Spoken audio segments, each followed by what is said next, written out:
Ya, selamat malam Bapak Ibu, Mas dan Mbak. Terima kasih telah bergabung kembali di Forum Belajar Pandemik RA. Hari ini kita akan masuk ke topik keempat, pertemuan kelima kita. Masuk ke topik 4 yang membahas tentang spatial justice. Sebelumnya kami mohon maaf karena sesuai rencana sebenarnya forum ini akan ditayangkan secara live streaming di YouTube Pandemik RA. Namun ternyata YouTube Pandemik RA masih dalam masa verifikasi sehingga masih belum diperbolehkan menayangkan tayangan atau live streaming. Kami harap sih minggu depan live streaming sudah bisa dimulai. Jadi hari ini kita hanya akan berdiskusi di dalam forum ini dan belum ditayangkan di YouTube Pandemik RA.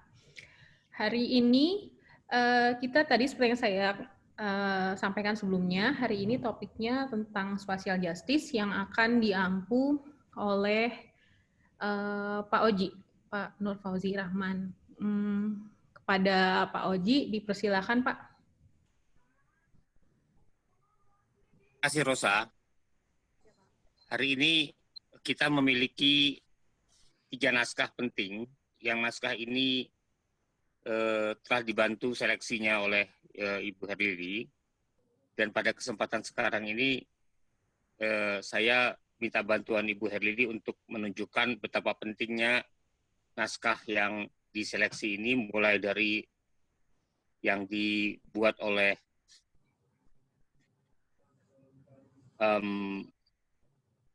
Edward Soha. Ini bacanya Soha, betul ya, Ibu Herlili ya? Ya, Soha. Edward Soha. Ya, ini naskah yang The City and Spatial Justice. Dan kemudian yang kedua itu adalah naskahnya dari Oswar itu apa ya, naskah yang kedua itu Susan Feinstein, Just City. Feinstein, ya, Susan Feinstein, The Just City. Baru yang ketiga ini adalah satu disertasi yang berasal dari Justin William, bab satunya saja. Nah, saya minta bantuan Ibu Herlili untuk mengkerangkakan bagaimana pilihan dari naskah ini. Saya persilakan. Iya, selamat malam rekan-rekan semua. Selamat datang kembali di Pandemik malam ini. Kebetulan saya berkesempatan untuk memilihkan naskah untuk topik spatial justice sesi hari ini. Jadi begini, ada 3 naskah yang sengaja saya pilih secara hati-hati untuk kita bahas bersama. Naskah yang pertama adalah naskah yang ditulis oleh Edward Soha sebelum beliau menerbitkan bukunya yang cukup menggelitik teman-teman yang berkutat di dalam isu social justice maupun isu yang terkait dengan ruang. Edward Soha menerbitkan buku Seeking Spatial Justice pada tahun 2010. Namun sebelumnya, 2 tahun sebelumnya, tentu saja sudah ada proses di mana beliau meneliti mengenai hal ini. Dan kebetulan beberapa dekade sebelumnya memang sedang ada yang dinamakan sebagai spatial turn dari para ahli yang mendalami bidang-bidang di luar geografi atau di luar bidang-bidang yang berkenaan dengan ruang. Jadi orang-orang di bidang sejarah, politik, sosiologi, antropologi, dan lain-lain itu beramai-ramai lah, sama-sama mulai melihat pentingnya melihat kembali ruang. Jadi ada yang namanya kalau kita cari mungkin spatial turn, ya, karena ternyata misalnya di history time itu lebih penting, ternyata lebih dibahas daripada ruangnya. Jadi ada spatial turn pada saat itu dan Edward Soha juga merujuk kepada itu gitu. Sebetulnya isu keadilan itu sudah banyak, dan ruang sudah banyak dibahas juga. Misalnya tahun 73 David Harvey itu sudah membahas social justice and the city gitu. Tapi dia tidak merangkaikannya menjadi spatial justice gitu. Kemudian Lefebvre juga sudah sangat banyak membahas dalam kerangka hak atas kota yang akan kita bahas minggu depan, yang melihat ruang itu sebenarnya socially constructed, sehingga dia bisa menjadi just atau unjust gitu ya. Nah, tulisan singkat oleh Edward Soha yang saya pilih untuk hari ini adalah pemikiran-pemikiran awal beliau, esensi dari apa yang beliau telurkan di bukunya Seeking Spatial Justice.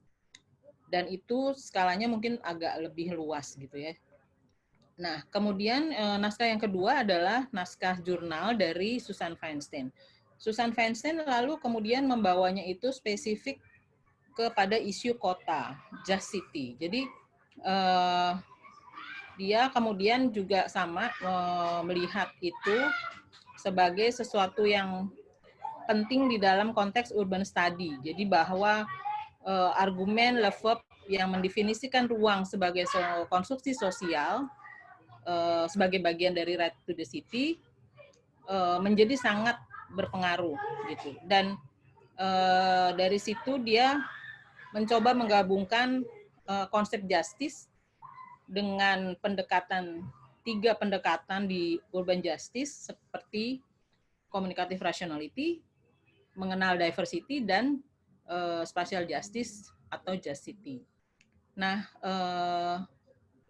kemudian naskah yang ketiga, dan dia memberikan contoh-contoh juga, memberikan review ke apa yang terjadi di dalam pengembangan teori tersebut.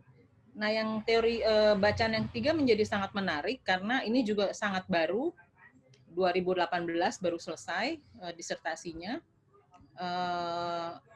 melihat spatial justice sebagai sebuah analytical framework dalam kita melihat isu pembangunan dan pembangunan yang lebih luas. Jadi tidak hanya kota, tapi juga lingkungan dan seterusnya.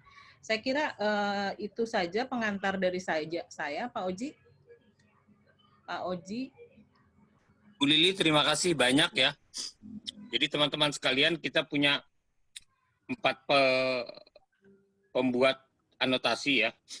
Tadi seperti disebutkan oleh Lili, kita baiknya mulai dari apa yang dibuat oleh Edward Soha, dan yang paling pertama akan memberikan pandangan bagaimana bacaannya mengenai Edward Soha itu. Saya persilakan Eser Toding, saya persilakan Eser. Ya, terima kasih Pak Oji dan tim dari Pandemik sudah memberikan saya kesempatan untuk mempresentasikan bibliografi beranotasi saya hari ini tentang naskah dari Edward William Soha yang berjudul The City and Spatial Justice.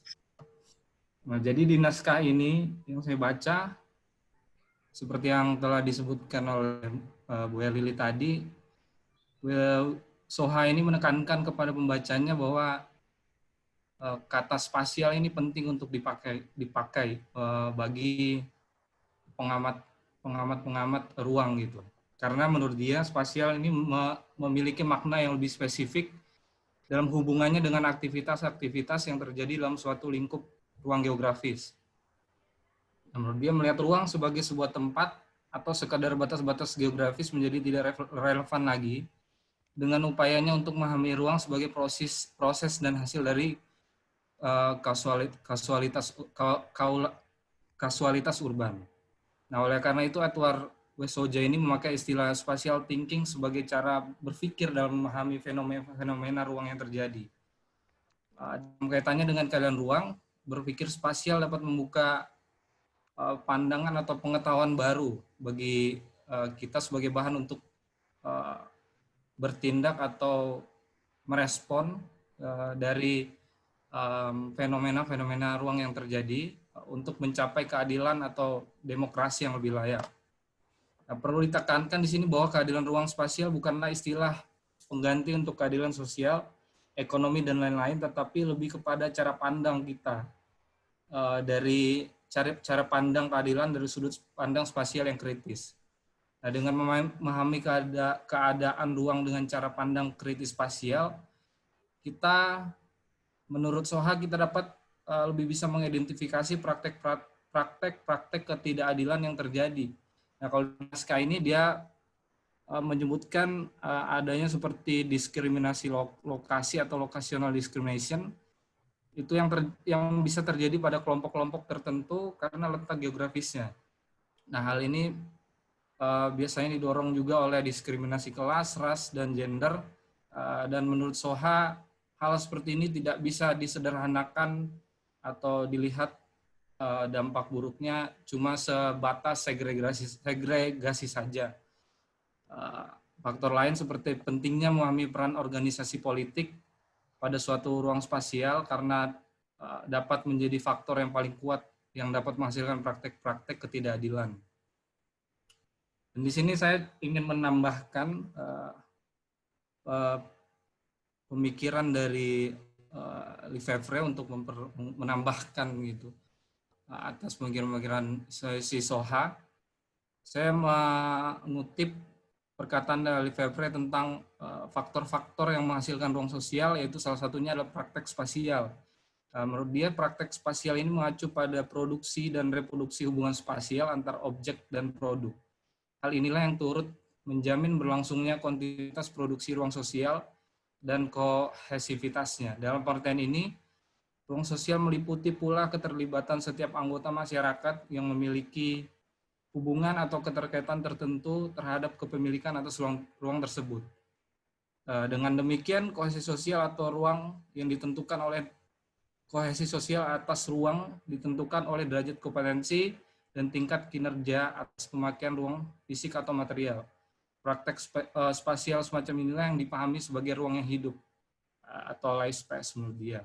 Jadi untuk menekankan pernyataan dari Soja, Lefebvre mengatakan bahwa praktek spasial lah yang membuat ruang itu tetap hidup dengan sebagai macam kompetisi yang ada di dalamnya, dan itulah yang menurut Soha yang harus kita perhatikan dari melihat ruang secara spasial.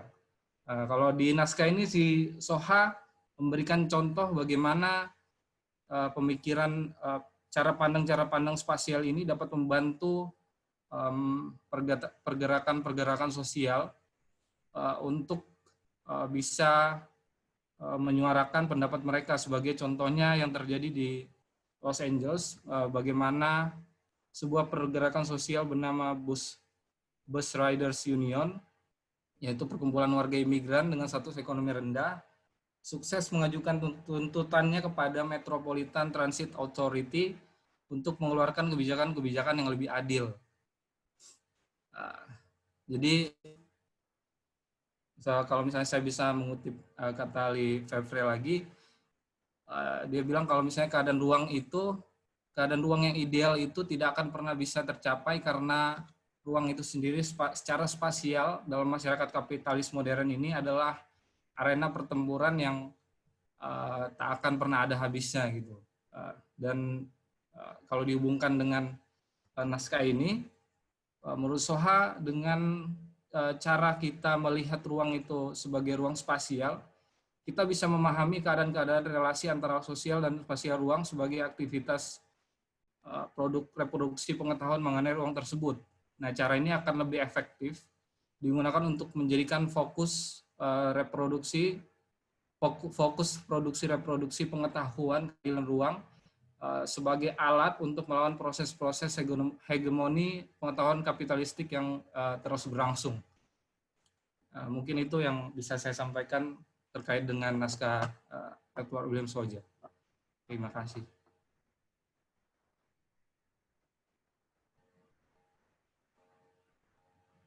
Baik, terima kasih, Esther. Ya. Peter, ada tambahan? Saat ini belum, Pak. Saya juga baca bagian introduction, sama kayak Esther, Pak. Tapi kamu menulis ini ya, apa namanya, notasinya sendiri ya? Saya ikut bikin juga karena bukannya diminta kan ya Pak ya? The City Iya, and betul. Spatial Justice Edward W. Soha ya. Oke. Belum Baik. sih, belum ada tambahan Pak. Pembacaan eser sama seperti saya. Sama dengan kamu. Iya. Oke. Dengan demikian saya mau undang Pak Oswar ya untuk tampil membuat Pak Oswar yang membuat suatu anotasi untuk naskah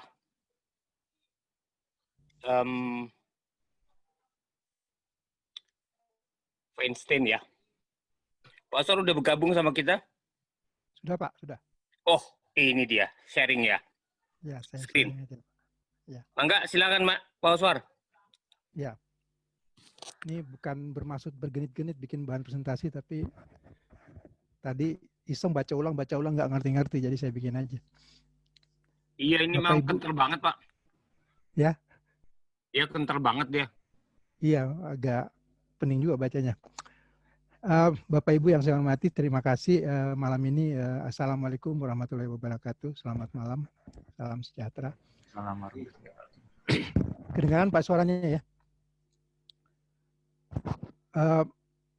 Saya diberi kesempatan untuk menjelaskan atau katakanlah memberikan tinjauan ringkas terhadap tulisan berjudul Kota Berkeadilan. Saya mencoba membuat ringkas, tapi materinya bagus-bagus isinya. Jadi kalau saya hilangkan nanti takutnya malah kita kehilangan alur cerita. Tetapi tulisan ini sebenarnya ada bukunya. Si Feinstein ini juga menulis buku sebenarnya. Jadi ini jurnalnya, tetapi dia punya buku sendiri yang jauh lebih lengkap mengenai Kota Berkeadilan.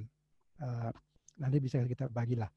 Nah, Feinstein ini sebenarnya sepertinya dia planolog karena dia menjadi editor banyak jurnal-jurnal, banyak buku-buku urban planning. Jadi saya berasumsi Feinstein ini adalah seorang urban planner.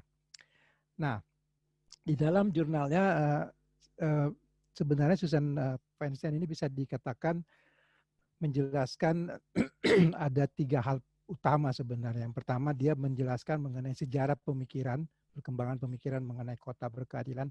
Saya menerjemahkan menjadi kota berkeadilan.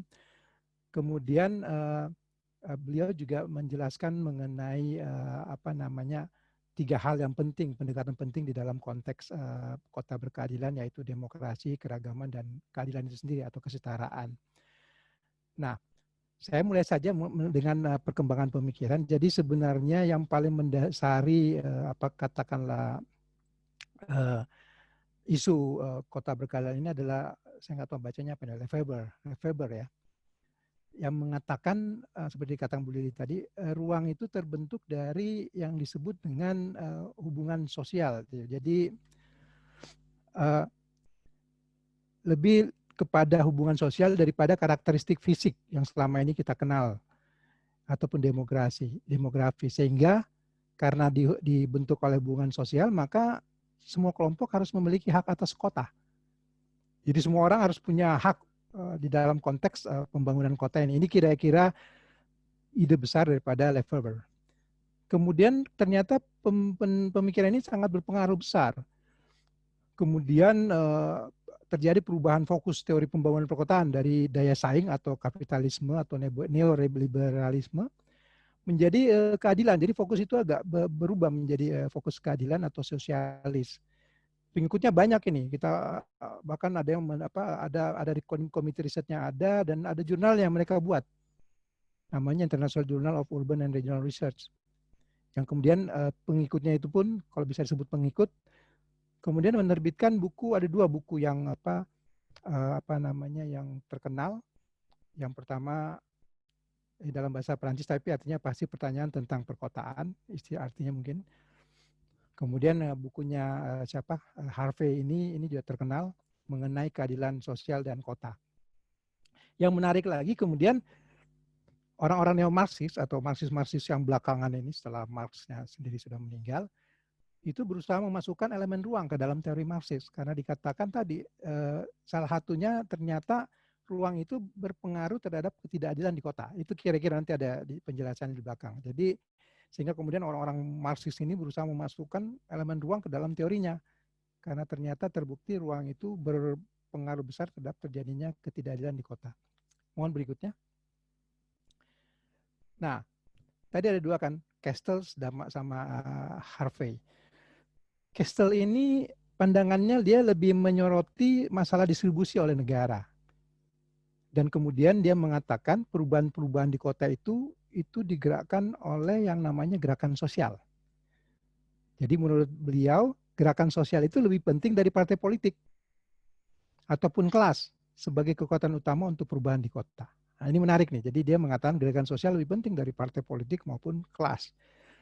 Kemudian sehingga dia mengembangkan teori gerakan akar rumput yang dicirikan oleh tadi gerakan sosial perkotaan.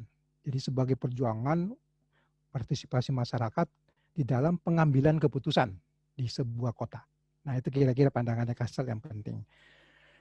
Kemudian Harvey di dalam bukunya yang tadi ada Social Justice tadi, dia menyoroti hubungan antara ruang kota sama situasi sosial penduduk. Jadi dia mengatakan ruang di kota itu kata kuncinya 3. Ruang, terus kemudian keadilan sosial, dan ada urbanisme. Mungkin pengertian urbanisme di sini adalah bagaimana sebuah ruang, sebuah lokasi wilayah itu berubah menjadi perkotaan atau berkembang menjadi kota yang lebih maju.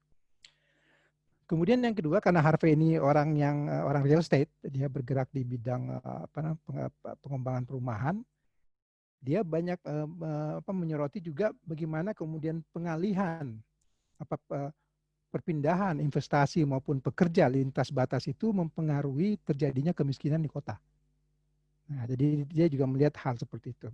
Jadi ada dua pengikut daripada Leverberg ini yang sangat terkenal, Castle dan Harvey ini mengemukakan teori-teorinya seperti ini dalam konteks pengembangan pemikiran. Berikutnya. Tetapi kemudian Castle dan Harvey menyepakati dua hal penting. Yang pertama adalah hubungan kekuasaan, jadi antara otoritas negara, pemilik modal, sama penduduk itu mempengaruhi perkotaan. Nah, mereka bersepakat mengenai itu, walaupun bentuknya itu berbeda dalam konteks bentuk hubungannya seperti apa. Yang kemudian membuat terjadinya ketidakadilan atau memperkuat ketidakadilan. Yang kedua, mereka bersepakat mengatakan bahwa keadilan ini secara filosofi dipahami bersama oleh banyak orang, tetapi kriterianya eksplisit seperti apa tidak ada. Tidak ada kriteria eksplisit keadilan itu kayak apa, tidak ada. Sampai pada saat itu dia bilang kami tidak punya yang namanya kriteria eksplisit mengenai ketidakadilan itu seperti apa atau keadilan itu seperti apa. Jadi mereka bersepakat bahwa ini harus dibuat kriterianya. Berikutnya. Nah, kemudian Feinstein masuk ke dalam bagian yang disebut dengan landasan kriteria normatif. Nah, dia bercerita mengenai intinya bahwa begini, ternyata berbagai bidang ilmu itu punya cara pandang, sudut pandang yang berbeda mengenai yang namanya kota berkeadilan atau namanya keadilan di dalam perkotaan itu. Orang geografi melihatnya sebagai aliran modal yang menciptakan perkembangan yang tidak merata atau ketimpangan di dalam sebuah lokasi kota. Sosiologi melihatnya berdasarkan perbedaan ras dan kelas. Orang-orang politik melihatnya dari perbedaan kekuasaan atau bagaimana koalisi elit seperti di Indonesia lah sekarang. Bagaimana koalisi elit itu yang pro pertumbuhan itu menjadi lawan utama daripada kaum marginal. Nah, orang politik melihat seperti itu. Perencana kota seperti saya misalnya melihat bagaimana kemudian di dalam proses perencanaan pengambilan keputusan kaum marginal itu nggak diikutkan, diabaikan. Mereka cuma jadi subjek, bukan menjadi objek. Jadi di dalam konteks kriterianya sendiri atau bagaimana orang-orang melihat keadilan di perkotaan itu sudut pandangnya berbeda-beda. Itu yang mau disampaikan di dalam bagian ini oleh Feinstein. Berikutnya. Nah, kemudian dikatakan juga oleh Feinstein bahwa sampai tahun 90-an itu tadi telahan-telahan mengenai keadilan di kota itu tidak ada yang eksplisit, implisit semua. Bahkan banyak yang kayak filsuf gitu, bercerita mengenai keadilan, ketidakadilan, tapi seperti apa, tidak ada yang bisa menjelaskan. Tidak ada bisa kemudian membuat definisinya yang jelas. Kemudian pada tahun 90-an, Harvey ini kemudian mencoba memberanikan diri secara eksplisit bercerita mengenai keadilan, menggunakan kata keadilan dalam bukunya. Tetapi kemudian dia juga menjadi ambigu atau ambivalen, mendua. Satu sisi dia bilang itu penting, di satu sisi dia mengatakan tetapi sebenarnya keadilan itu sendiri embedded, melekat di dalam hubungan kekuasaan. Jadi tidak perlu terlalu dibuat dibicarakan. Nah, jadi dia sendiri mendua, walaupun akhirnya Harvey membuat definisi bahwa keadilan itu sebagai tidak adanya bentuk dominasi. Jadi nggak ada eksploitasi, nggak ada marginalisasi, nggak ada ketidakberdayaan, nggak ada kekerasan, nggak ada imperialisme budaya. Jadi intinya tidak ada dominasi di dalam sebuah kota. Nah itu tadi dari implisit menjadi eksplisit. Yang kemudian berikutnya, nah ada orang namanya John Rawls, ini terkenal. Dia mengembangkan teori keadilan yang mengatakan bahwa alokasi barang di dalam masyarakat harus diatur dengan prinsip perbedaan. Prinsip perbedaan maksudnya begini, semua kebijakan yang akan memperbaiki situasi mereka-mereka yang kaya, maksudnya kondisinya lebih baik yang kaya itu, hanya bisa dilakukan, sebaiknya hanya dilakukan ketika itu menguntungkan mereka yang kurang beruntung. Jadi maksudnya jangan pernah melakukan sebuah tindakan yang hanya menguntungkan orang kaya. Jadi kalaupun kita menguntungkan orang kaya, tetapi pada saat bersamaan orang miskin juga mendapatkan keuntungan. Nah itu kira-kira teori keadilannya John Rawls. Nah, sementara neoliberalisme itu mengacu pada doktrin bahwa pasar harus efisien. Jadi pemerintah tidak boleh campur tangan kecuali dalam bentuk memberikan insentif bagi investor. Nah, ini kira-kira neoliberalisme. Jadi kita harus pahami sebenarnya kalau saya melihatnya sebenarnya Just City ini adalah pertempuran antara neoliberalisme versus sosialisme sebenarnya di dalam konteks yang lebih makro. Berikutnya. Nah, di dalam kerangka neoliberalisme inilah kemudian kita melihat bahwa kriteria efisiensi ini itu menjadikan kemudian kaum yang marginal itu menjadi tersingkirkan. Sebagai akibatnya kemudian terjadi ketimpangan, eksklusi sosial yang membuat kemudian konsep kota berkeadilan ini menjadi mengemuka. Itu kira-kira ketika dari implisit menjadi eksplisit. Berikutnya. Nah, tadi kita bercerita ada 3 pendekatan utama sebenarnya dalam konteks kota berkeadilan. Yang pertama adalah rasionalitas komunikatif. Yang kedua adalah pengakuan keanekaragaman. Yang ketiga adalah kota berkeadilan. Sebenarnya yang banyak dibahas saya perhatikan di sini adalah yang pertama dan yang ketiga. Yang pertama itu menyangkut demokrasi atau lebih kepada proses. Bagaimana orang bisa berpartisipasi. Kalau yang nomor 3 itu lebih ke hasilnya. Apapun bentuk partisipasinya, yang penting hasilnya harus adil, harus setara. Kemudian ke pengakuan keanekaragaman kayaknya jarang dibahas, dia lebih menjelaskan mengenai konteks apa yang terjadi di kota dengan adanya keberagaman tersebut. Jadi ketiga pendekatannya sebenarnya mirip, cuman penekanan aja yang sedikit berbeda. Kemudian secara umum sepertinya pendekatan yang rasionalitas komunikatif ini yang banyak digunakan sampai saat ini, yang berasal dari konsepnya Habermas, yang pendekatannya kepada keputusan yang demokratis dan kemudian diasumsikan bahwa semakin kuat peran kelompok yang kurang beruntung dalam pengambilan keputusan kebijakan, semakin banyak distribusi hasil. Nanti akan dibuktikan bahwa ini sebenarnya tidak betul juga. Dan dengan demikian partisipasi masyarakat yang luas akan memberikan hasil yang lebih baik. Katanya seperti itu, tapi nanti kita bisa lihat di belakang bahwa ternyata pada kondisi tertentu juga tidak seperti itu. Nah, berikutnya. Nah, di sini secara khusus dikatakan fungsi perencana, sepertinya ini adalah perencana kota maksudnya, adalah sangat penting dalam konteks tadi yang kolaboratif tadi, atau saya sebutnya perembukan, atau deliberation, atau musyawarah demokrasi. Di dalam fungsi ini, maka perencana itu akan bersifat sebagai fasilitator yang mencoba mengarahkan semua pemangku kepentingan agar konvergen ke dalam satu konsensus. Jadi bagaimana dalam konteks ini perencana mencoba memfasilitasi semua pihak agar kemudian sampai pada sebuah konsensus. Itu kira-kira dalam konteks pendekatan pertama tadi, kolaboratif. Tetapi kemudian ada juga mengatakan begini, individu itu tidak memiliki frekuensi tetap. Jadi setiap individu ketika berinteraksi dengan orang lain, maka bisa dihasilkan sebuah pemahaman yang mungkin sedikit baru atau mungkin berbeda, yang kemudian menjadi pemahaman bersama. Sehingga itulah kemudian disebut bahwa kota itu dibangun oleh konstruksi sosial.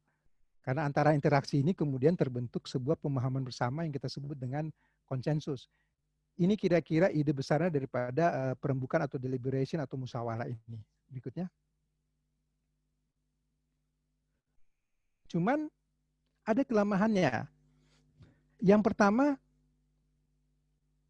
suka tidak suka ada yang namanya hierarki sosial.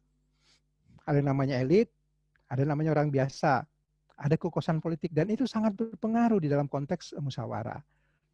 Kemudian kondisi awal ini, ketidaksetaraan dari awal ini ternyata itu menyebabkan proses yang kita sebut musyawarah, yang kita berharap itu akan menghasilkan sesuatu yang baik, partisipasi yang baik, itu juga ternyata ketidaksetaraan dari awal ini bisa menyebabkan terjadinya kooptasi, terjadinya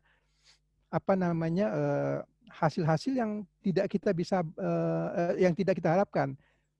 Jadi proses demokrasi itu bahkan dapat mengarah kepada praktik eksklusi.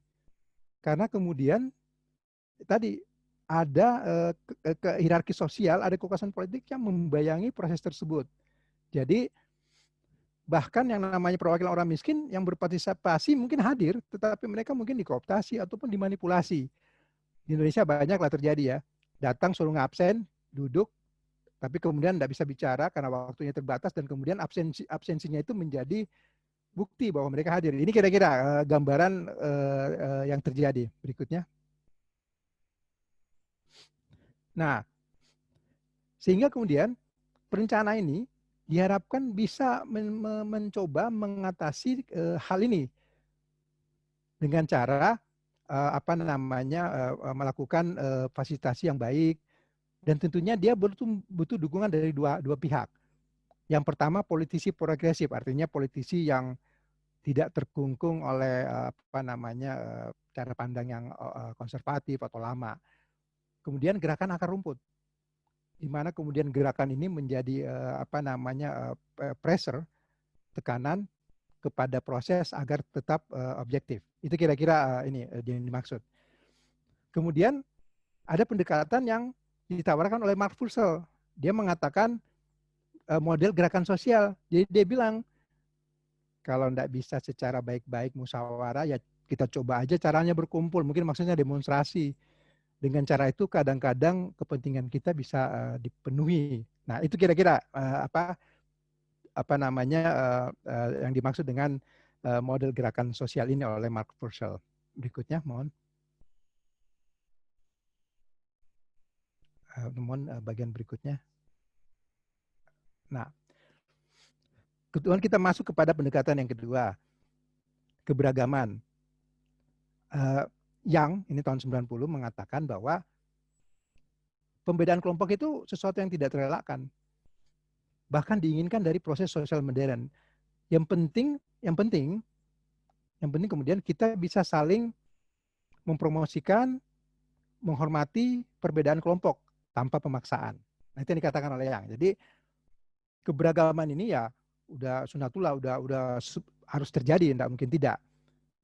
Tetapi kemudian teori demokrasi liberal yang memperlakukan individu secara atomistik artinya individu secara sendiri-sendiri, itu mengabaikan kenyataan bahwa kita ini berkelas, berjenis kelamin berbeda, berbudaya berbeda, hubungan keluarga yang kemudian berbeda, dan kemudian pada saat bersamaan juga model ini hanya memahami asosiasi berdasarkan kesamaan kepentingan dan gagal memperhitungkan kelompok. Jadi teori demokrasi liberal dia tidak memperhitungkan yang namanya kelompok yang timbul dari identitas bersama, baik budaya, hubungan keluarga maupun yang lain. Nah, sehingga ini juga mempengaruhi kemudian aspek keberagaman teori demokrasi liberal ini. Berikutnya. Ada orang namanya Jacob, dia mengatakan ternyata keberagaman itu tidak hanya membuat kota menarik, tetapi dia secara ekonomi produktif. Nah ini menarik nih, cara ekonomi produktif, walaupun nggak dijelasin bagaimana caranya, tetapi ada lagi yang mengatakan bahwa bukan hanya sekedar promosi pertumbuhan ekonomi, tetapi lebih kepada meningkatkan hak atas kota. Jadi kalau kita beragam, maka terjadi peningkatan dalam konteks keadilan. Mungkin maksudnya seperti itu. Kemudian yang memungkinkan kita semua ini bisa keluar dari kantong-kantong wilayah kita yang tadinya seragam, bisa berinteraksi satu dengan yang lain. Jadi itu yang disebut dengan lebih dari sekedar promosi pertumbuhan kota. Tetapi kemudian ada kenyataan bahwa ternyata keberagaman itu ada yang dipaksakan. Ada kota-kota tertentu yang kemudian karena ingin terlihat beragam, maka dipaksakan. Dan ini terjadi. Contohnya Singapura nih. Saya pernah lihat di satu apartemen itu, di satu lantai itu harus selalu ada Melayu, harus ada Chinese, harus ada India. Dan ada proporsinya. Dan itu dipaksakan. Dan memang jalan sih, tetapi seperti itu kira-kira. Jadi keberagaman itu sendiri kadang-kadang bertentangan dengan nilai-nilai demokrasi karena dipaksakan. Ini yang ingin dikatakan oleh teman-teman yang percaya sama pendekatan keberagaman ini. Dan kemudian bahkan Putnam tahun 2007 mengatakan keragaman ini ternyata cenderung mengurangi solidaritas sosial dan modal sosial. Jadi keberagaman di satu pihak juga bisa mengakibatkan solidaritas itu tidak ada karena tidak ada identitas kali mungkin ya, seperti itu. Berikutnya. Nah, hal yang ketiga, keadilan. Ini yang dijelaskan di dalam buku ini sebenarnya di dalam makalah ini. Jadi Soya berpendapat bahwa mengejar keadilan itu membutuhkan pengendalian terhadap proses. Jadi di sini kata kuncinya oleh Soya itu adalah proses. Bagaimana kita mengendalikan proses agar kemudian geografi perkotaan yang tidak adil itu tidak terjadi. Jadi kata kuncinya adalah pengendalian proses. Sementara Feinstein atau The Just City berpendapat jika tujuannya adalah keadilan, maka keadilan itu harus dimasukkan ke dalam proses pengambilan keputusan untuk memastikan kepentingannya terwakili. Jadi menurut Feinstein bukan sekedar partisipasi yang penting, tetapi bagaimana kita memastikan bahwa tujuan keadilan itu tercermin di dalam keputusan. Nah, jadi bukan sekedar partisipasi atau proses, tapi pastikan bahwa keputusannya memang ada hasilnya gitu. Jadi itu dikatakan harus tercermin dalam kebijakan. Yang pertama meningkatkan pemerataan, yang kedua memajukan keberagaman, dan ketiga mendukung demokrasi. Itu kata Feinstein. Berikutnya. Harvey sendiri sejalan dengan Marx, penekanannya pada produksi. Jadi ketika berbicara keadilan, Marxisme itu mengatakan itu disebabkan oleh ketidakadilan disebabkan oleh produksi, bukan oleh distribusi.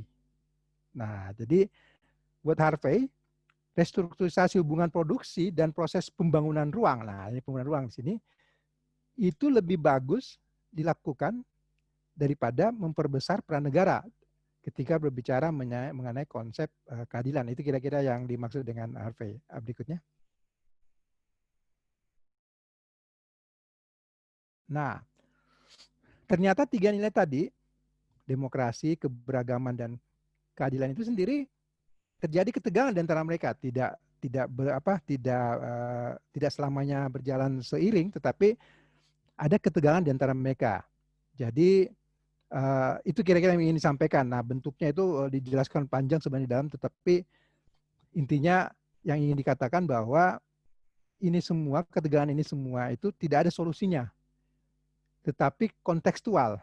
Tergantung kemudian perencananya di dalam sebuah kota, bagaimana dia memahami, melihat kondisi yang disebut tadi demokrasi, prosesnya, bagaimana kemudian keberagaman itu ada, dan pada saat bersamaan kemudian bagaimana keadilan itu tidak terjadi di sebuah kota. Jadi ini yang kira-kira ingin dikatakan dalam gambaran mengenai ketegangan antar nilai tersebut. Jadi yang penting bagaimana kemudian perencana kota itu bisa menjadi fasilitator untuk memastikan ketiga kekuatan ini bisa menyatu, menghasilkan sebuah konsensus di dalam pengambilan keputusan di kota, sehingga terjadi konvergensi dan kita harapkan terjadi keadilan atau terbentuklah yang namanya kota berkeadilan. Saya pikir setelah ini udah habis kayaknya. Ya, terima kasih. Mohon maaf kalau agak panjang. Assalamualaikum. Terima kasih Pak Oswar.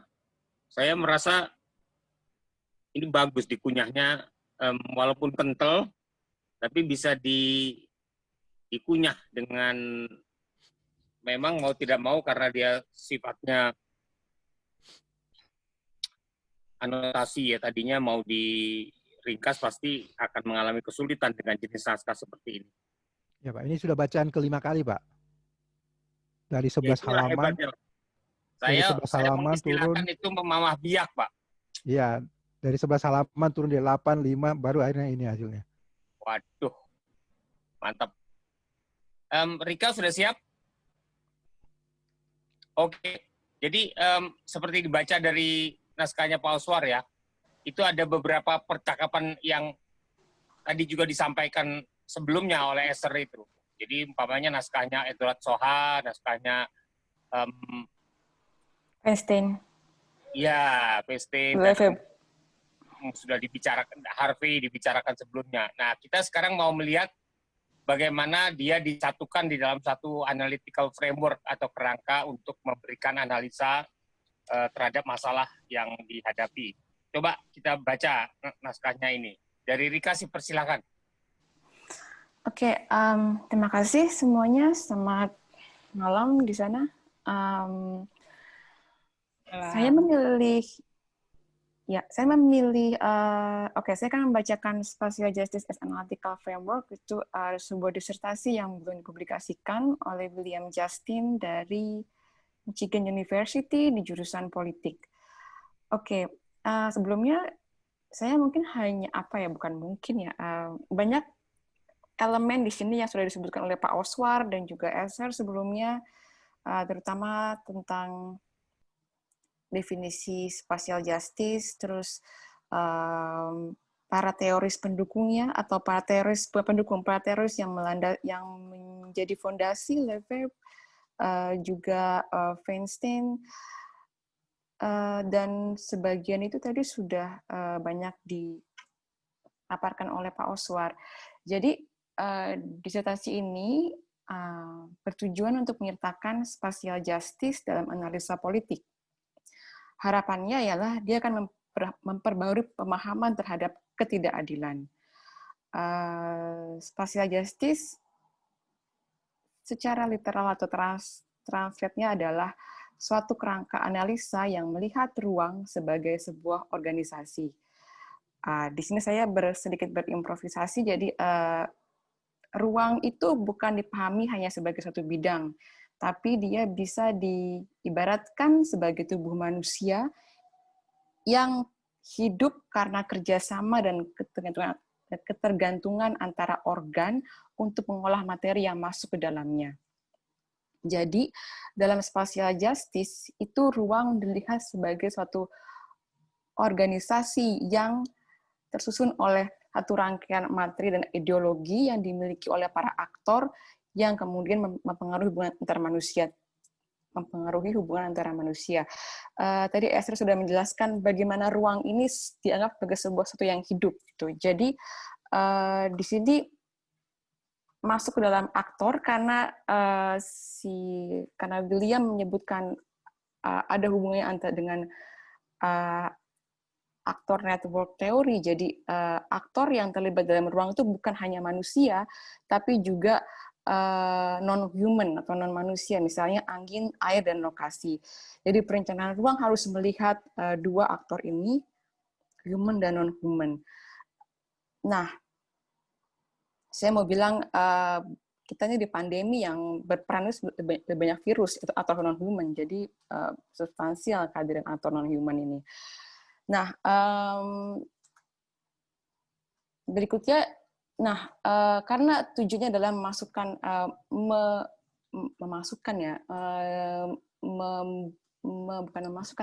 menjadikan bagaimana spatial justice bisa menjadi pisau analisa untuk ilmu politik. Jadi dalam bab ini, bab pertama atau introduction, ada dua hal besar yang dibahas oleh Justin, yaitu spatial justice dalam ranah ilmu geografi, dan yang kedua dalam ranah ilmu politik. Dalam ilmu geografi tadi Pak Aswar sudah menyinggung, jadi penekanannya yang saya pahami itu adalah melalui lokasi. Jadi spatial justice dalam ilmu geografi adalah melihat bagaimana suatu ketidakadilan bersumber pada lokasi. Dia memberikan contoh, misalnya ini terjadi pada master plan atau atau sebuah rencana kota yang terjadi di Wisconsin 2012 dan Detroit 2017. Jadi dia melihat bahwa bagaimana penilaian perencana kota itu menyangkut kepentingan yang cenderung bersifat ekonomis daripada mempertimbangkan kontribusi para aktor yang telah membuat lokasi itu punya nilai. Ini sebenarnya panjang ya ini ya, saya harus menjelaskan situasinya. Jadi di Detroit itu ada seperti kekosongan, atau karena resesi jadi kotanya tuh bangkrut, terus kekosongan, lalu si perencana ruang itu memberikan nilai menaikkan nilai, saya nggak ngerti, nanti mungkin Pak Oswar atau Pak Oji bisa bantu soal ini. Jadi intinya adalah spatial justice dalam ranah ilmu geografi adalah suatu kerangka yang secara sosial memahami muatan kepentingan, sejarah, dan posisi, sehingga para aktor di lokasi itu berkontribusi untuk memberikan nilai kepada lokasi itu. Jadi tujuannya adalah para geografer ingin agar timbul suatu kesadaran bahwa suatu lokasi tidak bisa punya nilai sebesar yang sekarang diberikan oleh pihak berwenang atau para otoritas kota atau perencana kota jika nggak ada aktor yang berperan di dalamnya. Itu kira-kira. Nah, yang kedua adalah dalam ilmu politik. Justin bilang bahwa secara umum ruang tidak dilihat sebagai unsur yang punya kontribusi dalam analisa politik. Ada yang sudah, tentu saja ada. Tadi kita kan sudah bahas, ada Lefebvre yang meneorikan bahwa perubahan ruang adalah unsur dasar dari perubahan sosial, atau Feinstein yang mengkritik bahwa planner ini cuma mendesain kawasan. Dia mematikan perannya dalam menciptakan partisipasi politik. Karena itulah kemudian muncul masalah ketidakadilan. Jadi, dua teoris ini melihat bahwa perubahan dan ketidakadilan dalam politik itu melibatkan ruang. Nah,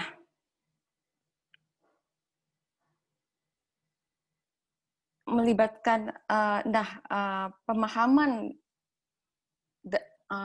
harapan si Williams ini jika para sarjana politik atau para ilmuwan politik punya pemahaman spesial justice dalam analisanya, dia bilang bahwa ini bisa memperbaharui sudut pandang kita kepada ketidakadilan. Jadi misalnya kita bisa melihat bagaimana keadilan tercermin dalam akses transportasi, penyediaan perumahan, dan partisipasi demokratis dalam perencanaan kota yang detail tadi sudah Pak Oswar sebutkan. Jadi ilmu politik juga kemudian akan mampu mengusik pemahaman keadilan yang berlaku, juga ketidakadilan yang berlaku. Ini ada hubungan dengan klaim keadilan. Kalau tadi kita lihat ada ketegangan nilai antara 3 pendekatan yang Pak Oswar bilang, keberagaman, terus keadilan, dan yang pertama itu tadi apa sih tadi? Yang demokrasi yang pertama. Demokrasi, terus terus keberagaman dan keadilan. Nah, tegangan itu yang sebenarnya di sini ilmu politik bisa memberikan kontribusi. Dia akan mampu mengusik klaim-klaim yang sudah berlaku dan merancang pemahaman ulang sejalan dengan bagaimana aktor-aktor dalam ruang itu bekerja. Nah, keluarannya nanti, ya ruang itu bisa dipahami sebagai sesuatu yang punya relevansi secara politis dalam situasi yang berlaku.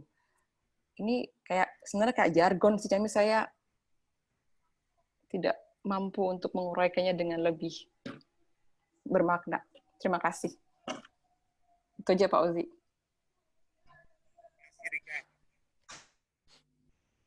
Kekentalannya makin tinggi aja nih di naskahnya Justin William. Kalau saya sebut kekentalan itu kaitannya sama satu tingkat abstraksi tertentu.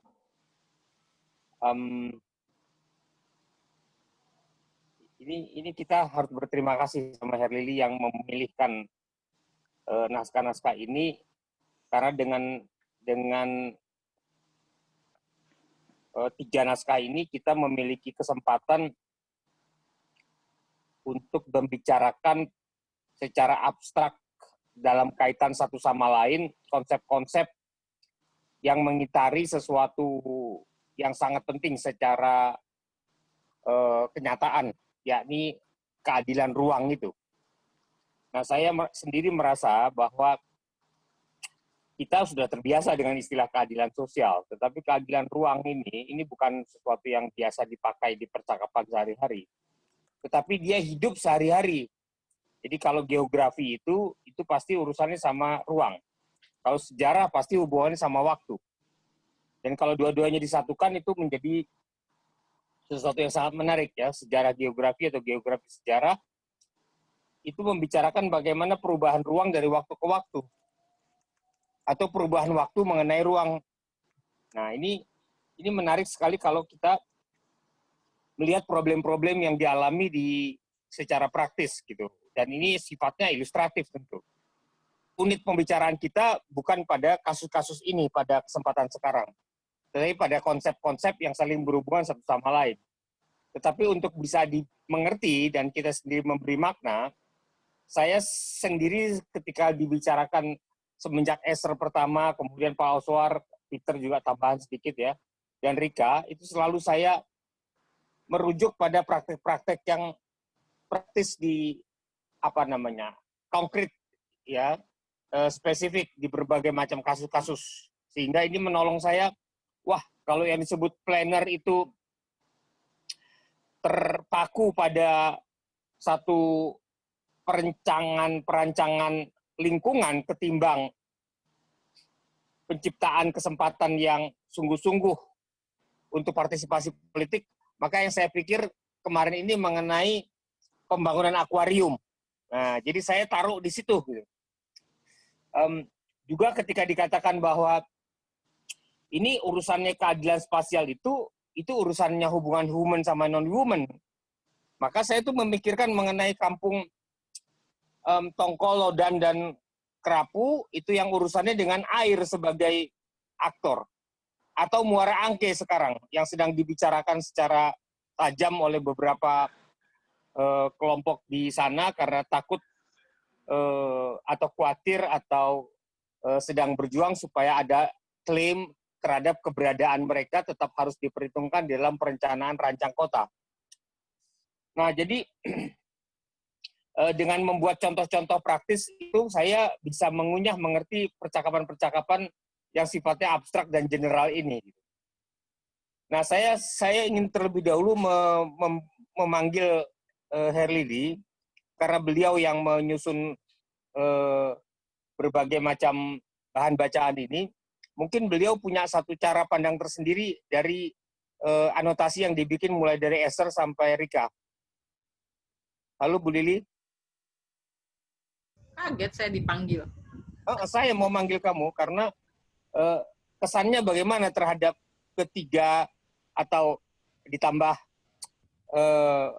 Peter jadi berempat pemberi catatannya itu. Ya, tapi tadi sebenarnya sudah disampaikan sama Pak Oji ya, sangat sangat kental mengunyahnya gitu ya tadi yang disampaikan oleh ketiga penyaji tadi. Tapi memang sangat abstrak ya Pak Oji ya. Iya. Karena ini memang benar-benar kita belajar dari benar-benar landasan berpikirnya dulu dan bagaimana pemikiran-pemikiran itu berkembang sehingga memberi kesadaran-kesadaran baru gitu ya atau pemikiran-pemikiran baru kepada apa yang kita lihat. Nah, yang paling mudah memang setelah membaca semua itu atau mengunyah semua itu, kita bisa merelate ya dengan apa yang mungkin kita alami atau kita lihat gitu ya di sini sehari-hari atau apa yang ada di sekitar kita. Bukan begitu Pak Uji ya? Di sini kebetulan juga ada Mas Gugun tadi yang disebut sama Pak Oji dari Tongkol misalnya. Kemudian saya lihat di sini ada Devil juga ya dari Bukit Duri nih. Devil nih aktif di Bukit Duri. Nah, itu sebenarnya bisa dengan mudah kita merelate ke hal-hal itu juga. Dengan Peo saya lihat kemarin menyoroti masalah petani di mana gitu ya, yang bukan di kota tapi ada hal yang terkait dengan spatial justice juga gitu. Saya kira begitu Pak Uji.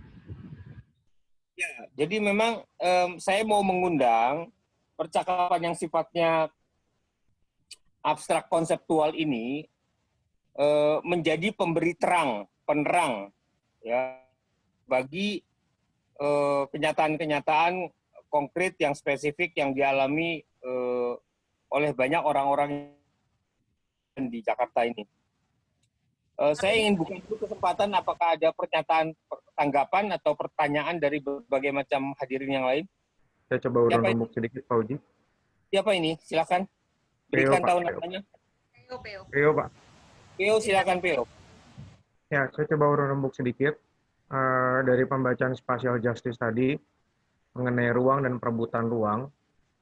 Saya mencoba menggunakan ilustrasi yang moga-moga mendekatkan antara yang abstrak dan yang konkret. Ada beberapa contoh yang mungkin saya ajukan. Pertama tentang bagaimana pertarungan ruang. Pada ruang di sini saya nggak bilang tentang bidang dan geometri, tapi sebuah konteks pada space ya, jadi yang lebih luas lagi semestanya, yaitu pada jalan raya. Contoh, ketika kita menemukan sebagai sebuah gagasan ideal dan memang menuju ke sana ya, kota hijau, artinya kota yang pro pada bumi, yaitu salah satu caranya adalah agak sedikit memaksa hadirnya sepeda pada ruang-ruang kota, sehingga diperlukan jalur untuk hal tersebut. diskursus atau dialektika tentang perebutan ruang yang bernama jalan raya tadi, sebetulnya akhirnya juga tarik ulur atau istilahnya terjadi dialektika juga dengan pejalan kaki. Saya pernah baca kisah koalisi pejalan kaki meributkan soal trotoar yang diokupasi oleh motor. Ini akan mirip juga sebetulnya dialektikanya ketika ruang semesta itu berkeadilan bagi semua. Mungkin bagi pengendara sepeda atau hobis, baik hobis gitu, dan mungkin dia akan segera beralih. Mungkin kita semua akan beralih ke sepeda entah kapan. Mungkin juga akan berebutan jalan dengan pengendara motor, mobil, bahkan kendaraan umum lainnya.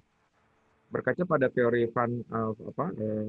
Frankenstein tadi ya, yang Pak Oscar coba untuk elaborasikan dengan menarik sekali Pak, itu baca susah banget buat saya juga. Tapi Bapak mencoba untuk menganotasinya, menurut saya menjadi lebih mudah untuk saya pribadi untuk mengerti lebih cepat. Pertarungan demokrasi itu kan selalu muncul ya. Apakah boleh atau tidak boleh, bisa atau tidak bisa. Itu satu hal tentang ruang. Lalu kemudian konkretnya begini, bagi perencana kota atau arsitek, urban planner maupun Pak Oscar Mukasa yang di Pemda gitu atau di regulator lah, mungkin juga pernah ingat tentang peraturan lebar-lebar jalan protokol, jalan lingkungan dan lain sebagainya. Balik ke diskursus tentang spatial justice tadi yang hari ini kita adakan, kan pertanyaannya juga begini, adakah sebuah kehendak atau upaya memeriksa sebetulnya berapa sih lebar jalan itu yang dibutuhkan? Karena akhirnya ketika kota itu berkembang dan kita bicara tentang keadilan itu akhirnya mengalir terus tuh. Contoh yang konkretnya adalah untuk penutup stimulus diskusi ini adalah ketika orang ribut di gang-gang kampung-kampung kota kita, kampung-kampung yang dulu sudah bertahun-tahun ya, berpuluh-puluh mungkin Indonesia modern berdasarkan sejarah kota-kota besar Indonesia, tidak cuma Jakarta. Dulu itu kan dilalui oleh pejalan kaki minimum ya mungkin beca ya, tapi lama-lama kotanya bertumbuh, masyarakatnya bertumbuh, orang-orang yang tadinya mungkin tinggal di kampung itu beranak pinak, lama-lama bisa punya mobil juga, dan ketika kebetulan gangnya muat satu mobil, tapi ketika mulai menaruh mobil akhirnya mereka terjadi pertengkaran atas jalan tersebut. Itu baru satu hal, dan belum lagi yang lain-lain lagi. Nah, mungkin untuk menjembatani antara abstrak dan konkret tadi, ya memang diskusi tentang spatial justice ini memang saya kira dialektika atau diskursus polemiknya pasti akan di sekitar-sekitar ini terus-menerus. Nah, pertanyaannya adalah bagaimanakah mungkin mengambil keputusan atau regulator mungkin menyiapkan sebuah mekanisme agar hal ini ke depannya ya memang jadi berlaku adil bagi semua. Dan saya pikir memang pasti susah sih menemukan jawaban yang disebut justice atau injustice berdasarkan William Soha tadi itu ada di mana batasnya. Itu aja sih, saya cuma lempar stimulus aja sih. Makasih Pak. Terima kasih ya. Karena itu yang disampaikan Pio itu penting sekali. Yang pertama bahwa dialektika abstrak dan konkret ini memang tugas dari kita ya, yang punya hidup di dunia akademik, tetapi sekaligus juga bertujuan memodifikasi ruang. Nah, di sini kita punya suatu kesempatan yang istimewa karena sifat dari yang abstrak dan general ini akan mampu memegang bukan hanya pada satu kasus konkret, tetapi juga dia didapat berasal dari berbagai macam kasus-kasus konkret yang macam-macam dan dipakai juga untuk kasus konkret yang macam-macam. Nah, karena itu nanti ketika komparatif kita akan menjadi tempat yang akan menjadi pelajaran yang penting untuk mendapatkan pelajaran yang berasal dari konsep-konsep ini gitu. Yang kedua tadi Pio juga mengatakan yang penting ada mekanismenya gitu. Ketika kita soal abstrak konkret itu ada mekanisme bagaimana kita selalu mendapatkan pencerahan bahwa yang konkret itu tidak senantiasa merupakan ilustrasi dari yang abstrak. Tetapi justru yang konkret ini bisa memperbaiki kerangka konseptual yang kita kerjakan. Nah, saya ingin sampai pada tingkat begini, itu melihat kembali kepada pekerjaan kita di Kota Jakarta. itu apa yang bisa kita dapatkan dari percakapan teori ini. Saya mau kasih kesempatan dulu terbuka kepada semua yang mau menyampaikan. Silakan.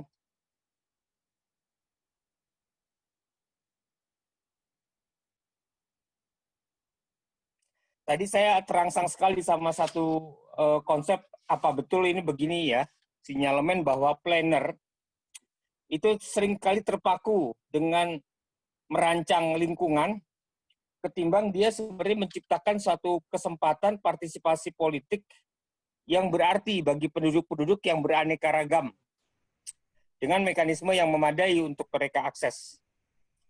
Nah, kalau ini dipergunakan ya apa yang disebut sebagai oleh Feinstein itu apa begitu memang ininya ya yang terjadi di praktek-praktek berbagai macam tempat, dan kalau yang tidak terjadi seperti itu, bagaimana cara planner yang baru, yang progresif, yang bisa memberikan kesempatan politik untuk berpartisipasi dari berbagai macam kekuatan itu. Boleh nggak saya mulai dari situ tuh? Saya boleh nanggapin nggak, Pak? Pak Oswald, silakan. Ya, jadi begini. Saya masuk planologi ITB itu tahun 81, ketika kemudian yang namanya perencanaan fisik kota itu sedang diagung-agungkan. Jadi pemerintah dalam hal ini menyusun yang namanya rencana induk kota, yang isinya sebenarnya merancang fisik kota gitu ya. Jadi pada saat itu benar-benar merancang kota itu ya merancang fisiknya gitu. Tidak banyak kita berbicara mengenai aspek sosial di dalam konteks perencanaan kota. Tetapi sekarang ada dua hal yang mengemuka sekarang dalam konteks perencanaan kota di Indonesia dan di seluruh dunia yang sangat menonjol. Yang pertama namanya aspek teknologi. Jadi sekarang itu teknologi sangat mengemuka, bahkan semua aspek di dalam perencanaan itu sudah menggunakan teknologi yang canggih-canggih. Jadi semua data itu bisa dibuat dalam bentuk spasial gitu. Jadi perbedaan kelas, perbedaan ras dipetakan di dalam kota itu bisa kita tahu.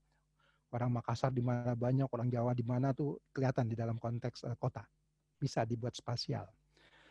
Kemudian yang kedua yang sekarang menonjol itu adalah yang kita sebut dengan collaborative governance atau collaborative planning, atau ada juga menyebutnya participatory planning.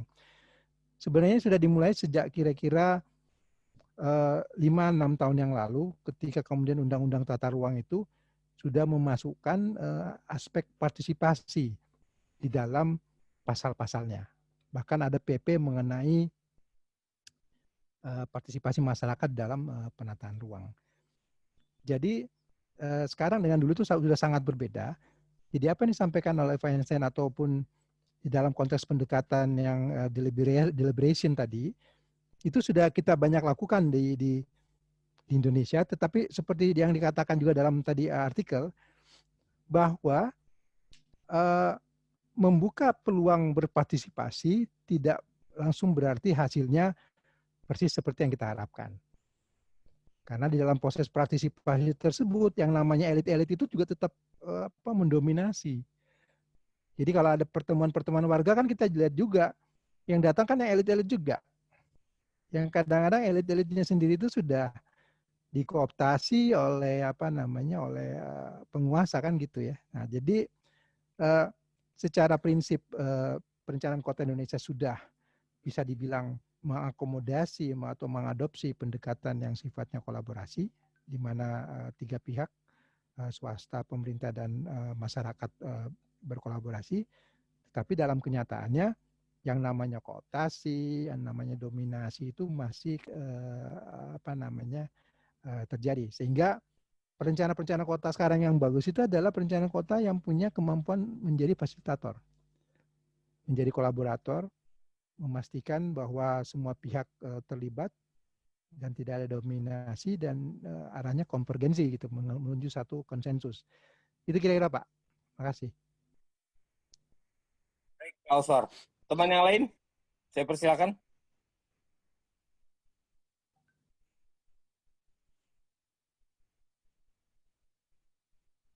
Nah, ada satu lagi yang juga mengganggu saya ini, yang benar-benar secara intelektual tuh saya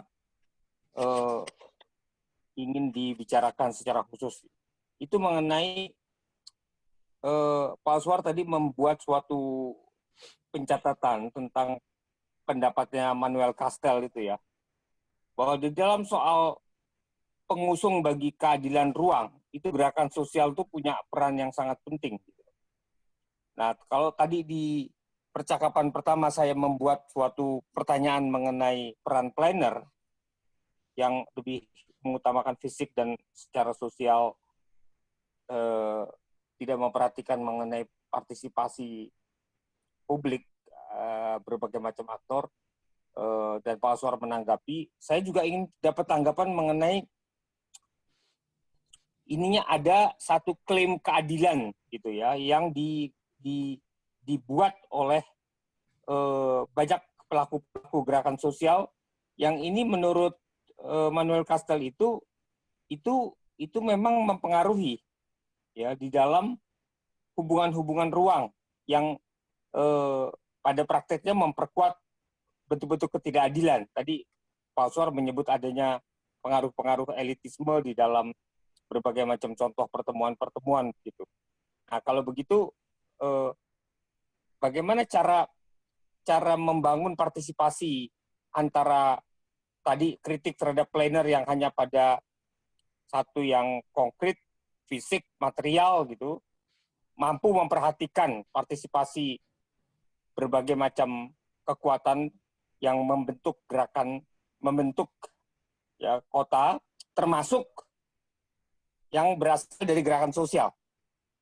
Saya undang yang lain memberikan tanggapan. Bang Oji, aku boleh ikut nimbrung nggak Bang Oji? Gugun ini. Ya, silakan. Ya, Siapa aku ini? Gugun. Oh ya, silakan. Ini minta maaf sebelumnya aku nggak ikut baca bahan ya, tapi aku ikut tertarik untuk komentar. Yang pertama tadi sempat sebentar mendengar paparan Pak Oswar ya, menarik sekali. Dan ada satu hal yang nancep di pikiranku dan ingat betul itu, saya nggak tahu tadi si pencetus teorinya siapa, tapi soal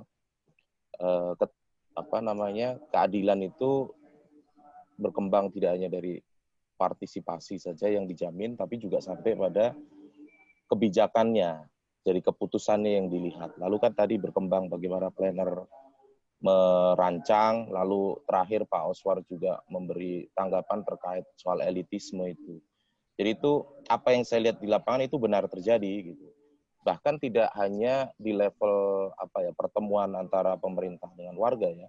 Di antara pertemuan warga sendiri juga terjadi sebenarnya. Di tingkat yang paling kecil saja kan elitisme itu juga terjadi gitu. Antara keputusan-keputusan yang diambil itu kadang-kadang memang tergantung siapa yang buat keputusan, atau bahkan kalaupun si orang ini ikut dalam pengambilan keputusan karena secara kapasitas berbeda, sehingga hasil keputusannya pun menjadi timpang gitu. Tidak. Jadi adil itu memang menjadi sangat luas ya, seperti yang tadi Mas Theo tanyakan, itu batasnya sampai mana menjadi sangat luas gitu. Tapi saya pernah dengar atau saya baca atau saya lupa sumbernya gitu. Salah satu yang jadi pedoman dalam menilai apakah suatu keputusan atau kebijakan itu adil atau tidak itu bisa dilihat, ini hanya salah satu, adalah kalau yang paling lemah itu bisa, katakanlah ini bahasa secara kasar ya, bisa hidup atau berkembang dengan keputusan itu, maka kelas yang lebih mapan itu berarti juga bisa hidup, katakanlah begitu.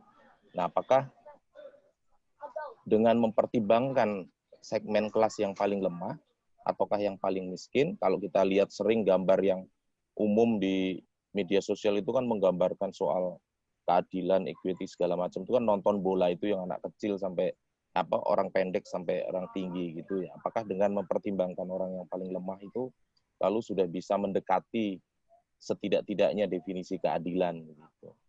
Jadi pertimbangan yang paling lemah begitu. Itu tanggapan atau bisa juga pancingan pertanyaan. Makasih, Bang Oji. Terima kasih, Gugun. Saya persilakan teman yang lain kalau ada. Saya sangat tertarik dengan satu konsep yang diulas sama Pak Oswar ya, yang berasal dari David Harvey ketika mengomentari Iris Marion Young itu. Jadi keadilan itu didefinisikan negatif. Jadi tidak ada bentuk-bentuk dominasi ruang berupa eksploitasi, marginalisasi, imperialisme budaya, kemudian ketidakberdayaan dan penggunaan kekerasan. Nah, ini implikasinya apa ya kalau kita pakai definisi keadilan yang seperti itu, sementara elitisme seperti dikemukakan Gugun itu masih banyak berlangsung, bukan hanya di dalam hubungan secara makro, tapi pada mikro di dalam komunitas pun kita bisa melihat gitu. Mangga, silakan. Ada yang mau berpendapat?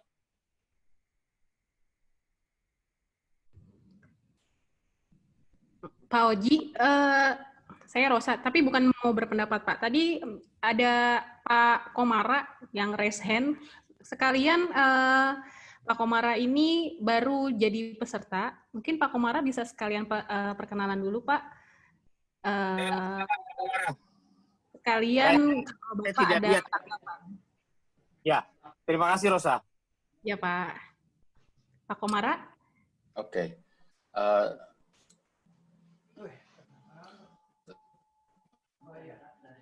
Pak Komara Jaya, mangga. Ya.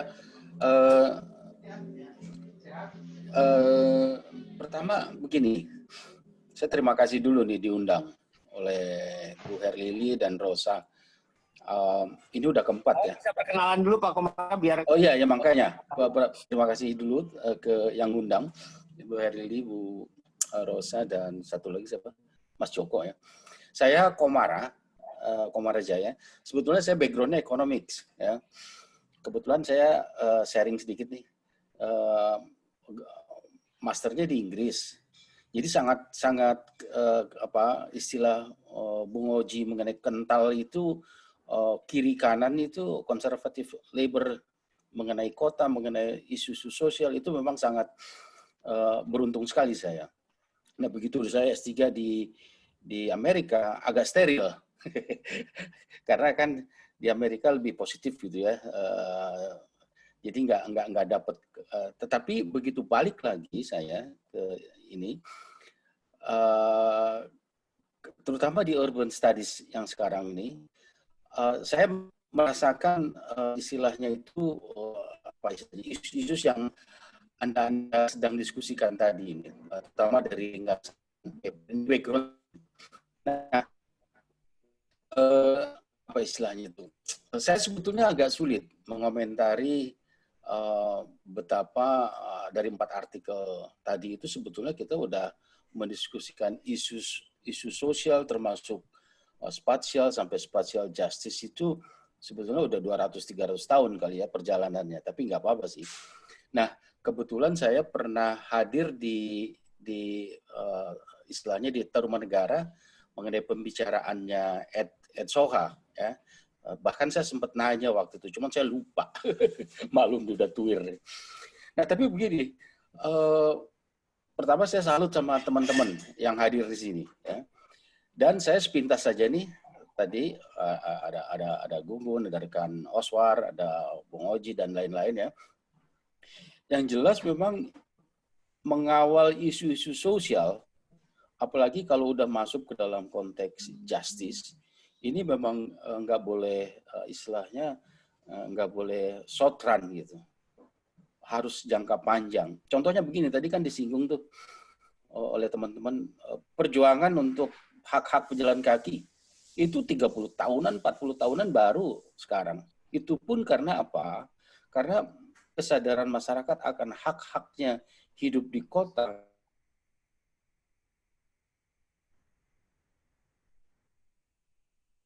Komar hilang. Apakah saya yang masalah atau Pak Komar punya masalah? Komar yang hilang. Oh, Pak Komar yang hilang. Okay. Ya, oke. Sudah ya. Kebetulan bagus. juga ya secara tidak sadar kita 10-20 tahun DKI tentunya akumulasi revenue-nya makin banyak dan lain-lain sehingga baru terrealisir sekarang. Maksud saya begini sebetulnya, perjuangan isu keadilan dan lain-lain dalam konteks kota memang tidak bisa jangka pendek gitu. Oleh karena itu saya sebetulnya akan terus mendukung kegiatan-kegiatan seperti ini. Ya. Bahkan sekarang, saya rasa teman-teman mengamati dengan baik kota-kota mana yang leadersnya baik, itu relatif penataan kotanya juga. Gitu. Dan sekarang, saya yakin teman-teman juga mengamati, artinya best practice daripada city leader, yang kaitannya dengan pengelolaan ruang, water, lingkungan, dan lain-lain, sebetulnya muncul juga. Nah, saya mengamati sebetulnya Anda juga ada di dalam era yang relatif bagus gitu, lumayan. Tentunya ada juga kota-kota, ini kita fokuskan ke kota aja ya, yang selebor, yang tidak terurus. Memang ada tugas semua pihak untuk mengarah ke sana. Nah, saya memang tidak ingin terlalu banyak karena tadi bingung dibombardir dengan ide-ide yang sebetulnya sangat klasik ya, dari social justice, spatial justice, urban right to the city dan seterusnya. Dan itu memang suara-suara dari kampus itu harus muncul ya, terutama kepada kelompok marginalnya. Dan saya yakin juga sekarang, ini Bung Oswar pasti tahu banget, teman-teman di city, sebagai city manager, malah saya nyebut aparat kota misalnya ya, itu mereka banyak memahami dan tinggal timingnya pas atau tidak untuk teman-teman yang muda di pemerintahan kota itu untuk sebetulnya ingin juga merealisasikan yang ada di textbook, yang ada di teori gitu. Tapi kan kenyataan di dalam politik praktis, kehidupan kota dan kehidupan politik, belum lagi investornya, begitu hingar-bingarnya dan sorry to say, saling bantai atau apa. Nah, jadi saya nggak tahu nih kalau misalnya, saya sebetulnya tadi permisi dulu ke Herlili. Ini ngomong-ngomong reform agraria nih kemana nih arahnya? Sebetulnya saya ikut dengan SDG-nya DKI juga, ada memang kelompok ini. Tapi saya topik reform agraria kan biasanya kasusnya pertanian, pertambangan sekarang. Nah, kalau saja misalnya ya, saya nggak tahu nih, mungkin ketua programnya Herlili atau Rosa atau Mas Joko, clustering the issues mungkin sangat bermanfaat untuk forum ini. Karena begini, waktu saya mendengarkan 1, 2, 3, 4 tadi ya, introduksi terhadap ide, sebetulnya positioning, saya sih tidak menuntut juga, karena saya pun tidak punya posisi. Positioning kita sebagai bagaimana terhadap masing-masing pemikir itu, ini menjadi sangat penting. Waktu Anda ingin mendorong ke arah social issues atau ke urban justice yang mana yang akan dikawal misalnya. Ini menjadi sangat penting. Tapi untuk mohon maaf saya bisa salah nih. Untuk awal dari pertemuan yang keempat ini nggak apa-apa sih. Tetapi mungkin kalau Bu Herlili misalnya bisa di dalam program kita ini rame-rame, ini sebetulnya ada beberapa isu ke arah sini. Mungkin lebih fokus. Tadi oke lah ya. Kebetulan saya juga baru masuk. Ini mengingatkan ya istilahnya urbanism yang sekarang tentunya udah lebih hebat lagi ya ininya ya. Nah, terus kemudian juga begini. Tadi Waswar tuh sangat, karena dia pernah menghadapi bagaimana DKI ya, teknologi. Tapi saya sebagai developmentalis yang suka terkadang berantem sama Herlili misalnya, nggak usah takut juga teknologi, karena terkadang affordability kita itu menentukan kita mau ikut teknologi yang gimana, itu ujung-ujungnya dokat kita ada nggak gitu. Jadi affordability termasuk juga social affordability. Jadi saya terkadang sama teman-teman begitu dia kecewa dengan berbagai permasalahan sosial di kita, ya nggak usah terlalu kecewa lah, kita bisanya baru sampai situ. Nah, sebetulnya saya ingin men-tone down kecewaan dari berbagai pihak, terutama para scholar muda yang istilahnya itu tidak sabar tentunya. Nah, tetapi sekarang Anda itu masanya itu makin banyak. Jadi tidak makin banyak. Saya mulai kenal dengan isu urbanisme dari Harry Lee, diperkenalkan dengan Arkomnya Jogja, and so on. Saya baca, ini garapan yang sangat menarik sebetulnya. Dan Anda sekarang makin banyak masanya. Dan sekarang pemimpin-pemimpin kota yang orientasinya ke depan itu makin banyak. Jadi walaupun kita tadi kembali ke hal yang klasik, basic theory dari bahkan social theory, tetap sangat perlu. Cuman mungkin untuk, saya nggak tahu, makanya tadi saya komunikasi dengan Rili, ini ngomong-ngomong sebenarnya kita mau kemana sih ini dengan agraria reform? Karena pengertian saya dari agraria reform itu kan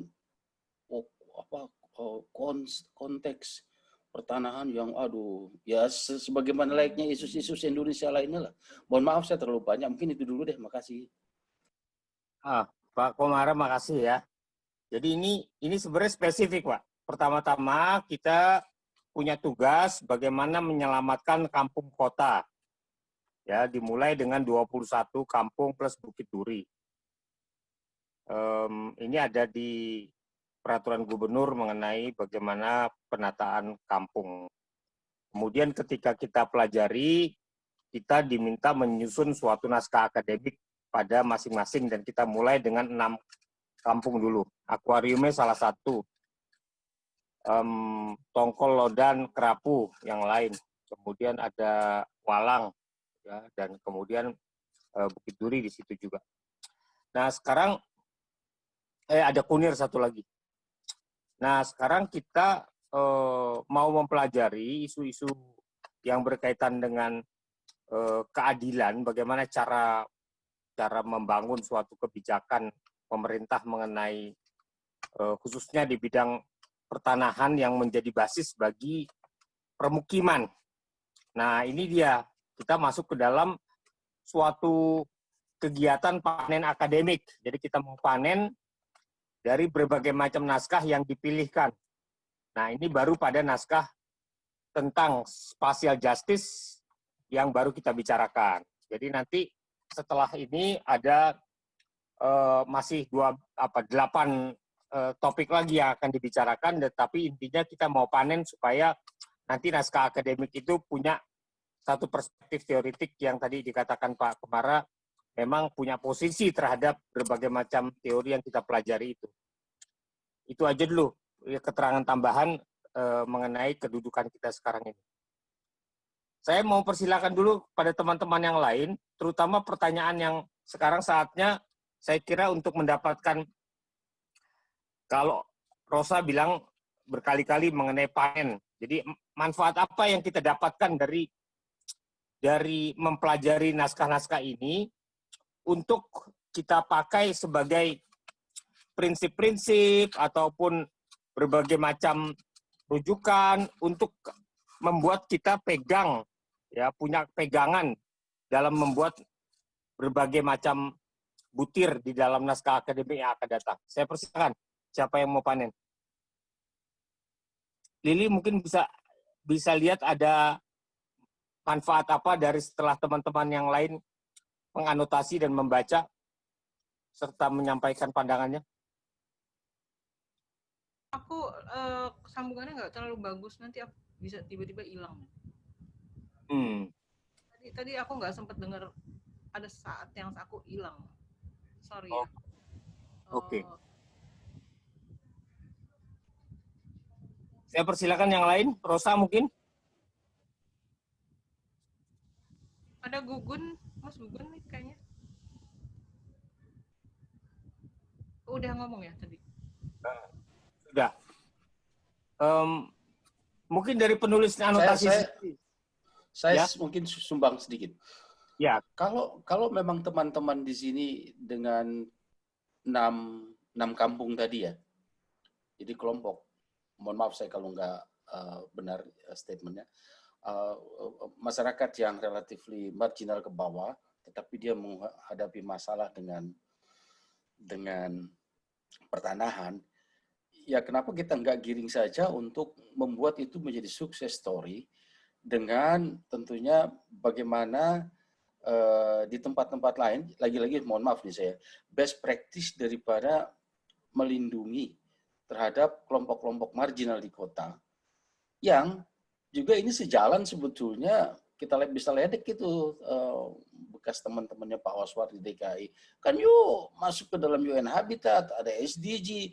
Kalau ini kita nggak ada sukses story, cerita bagus dari urban slum di Jakarta, nggak, atau juga di Indonesia, nggak akan muncul cerita itu. Maksud saya itu ingin, memang sih agak pragmatis ya, agak pragmatis. Dan dugaan saya juga dari segi politik kota, pemerintah siapapun, dia itu perlu hal-hal yang sangat pro rakyat itu. Cuman memang di sana sini dia kalah oleh si pemodal-pemodal gede itu. Jadi menurut saya Windows is open untuk tadi itu menjadikan sukses story. Cuman ya, oke, itu aja dulu. Cocok Pak Komara, cocok. Saya cocok sekali tuh dengan Pak Komara tuh. Yang lain silakan. Pak Oji, saya coba tambahin ya Pak. Nggak tambahin sih, mungkin hal yang lain. Ya, silakan. Rosa ya? Iya. Saya mencatat beberapa hal dari tadi presentasi hasil tulisan Mas Eser, Mas Peo, Pak Oswar, dan Mbak Rika. Banyak hal sih sebenarnya yang saya catat, tapi ini ada poin-poin yang sedikit saja yang saya mau sampaikan tentang kalau kita ngomongin spatial justice, terus tadi Pak Oswar mengerucut kepada kota berkeadilan. Saya mencatat di situ ada sempat dibahas bahwa semua kelompok dalam hal ini berarti kalau kita bahas kampung kota berarti kan kaum marginal juga harus memiliki hak atas kota. Saya jadi coba ingat pembahasan waktu kita bahas topik yang lalu, dua minggu yang lalu tentang akses. Rasanya hak atas kota itu jadinya sifatnya dinamis. Jadi bukan hanya pada saat bukan hanya hak untuk dapat mengakses kota itu saja gitu. Tapi tadi di paparannya Pak Oswar dibilang bahwa semua kelompok harus mampu, harus bisa merencanakan, mungkin mengubah dan membentuk kota itu tersebut. Jadi dibilang tadi berkeadilan itu bukan hanya pada partisipasi dan prosesnya, tapi keputusannya, dan semua orang, semua kelompok punya hak untuk itu gitu. Bisa mencapai kota yang diinginkan oleh semua kelompok. Agar perencana kota tidak lagi mengabaikan kaum marginal dalam proses perencanaan. Saya jadi, ini kelihatannya memang abstrak gitu, dan saya pikir memang masih jauh, masih sangat abstrak untuk terus kita bawa ke dalam naskah akademik. Tapi poin penting saya pikir kita berbicara tentang hak atas kota, di sini kita harus mengembalikan bahwa hak atas kota itu menjadi hak bersama ya, kalau ini bilang common kali ya Pak. Jadi bagaimana kota itu jadi hak, semua orang punya hak yang sama terhadap kota. Itu menurut saya itu masih pertanyaan sih Pak. Jadi saya juga masih abstrak lagi baliknya, belum konkret. Gitu Pak, tambahan dari saya. Terima kasih ya Rosa. Jadi kalau mau diturunkan lagi derajatnya, itu ada istilah tadi yang saya perhatikan, itu istilahnya klaim untuk keadilan ruang. Jadi klaimnya itu yang harus dipahami kondisi dari pihak yang melakukan satu klaim agar perencana kota itu dapat membuat perwujudan keadilan dari bagaimana manajemen kota dilakukan.